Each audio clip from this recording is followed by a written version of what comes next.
మేమైతే ఇట్లా పాపడ్స్ అనేవి ప్యాకింగ్ చేస్తాము. ఎందుకు అంటే మా దగ్గర కిరాణా షాప్ ఉన్నప్పుడు ఈ ఐటమ్స్ అనేది బాగా మిగిలిపోయింది. ప్యాకింగ్ కవర్స్ వేస్ట్ ఎందుకు అని చెప్పేసి నా దగ్గర ఒక కేజీ, హాఫ్ కేజీ పాపడ్ ఉంటే ఇట్లా ఫ్రై చేసి ప్యాకింగ్ అయితే చేసేసినాము. కిరాణా షాప్ ఉన్నప్పుడు నేను బల్క్లో తీసుకొచ్చి ప్యాక్ చేసేది కొన్ని ఐటమ్స్. సో అట్లా మిగిలిపోయిన కవర్స్ తోటి ఇంకా వేస్ట్ ఎందుకని చెప్పేసి ఇట్లా అయితే ప్లాన్ చేస్తాం అన్నమాట. సో మనకి చిన్న షాప్స్ అట్లాంటివి ఉంటే బయట నుండి తీసుకురావడం కంటే ఇట్లా కొంచెం కష్టం అనుకోకుండా పని చేసుకొని మనమే ప్యాక్ చేసుకుంటే బెస్ట్. ఇప్పుడు ప్యాకింగ్ కవర్స్ ఈజీగానే దొరుకుతున్నాయి మనకి.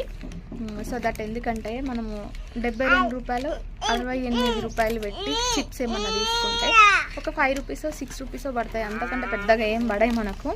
ఒక్కొక్కసారి అయితే 16 పైసలు మాత్రమే పడుతుంది ఒక్కొక్క ఐటమ్ మీద.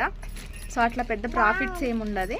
సో కొంచెం టైం తీసుకొని కష్టపడి ఇట్లా అయితే మనం ఏమన్నా ప్రిపేర్ చేసినాం అనుకోండి, మనకి కొంచెము మనము చేసిన కష్టాన్ని కౌంట్ చేసుకోవద్దు. చిన్నది షాప్స్ కాబట్టి అట్లా చేసుకోకుండా మనం పెట్టిన బడ్జెట్ మనకు వచ్చింది క్యాలిక్యులేట్ చేసుకుంటే సరిపోతుంది.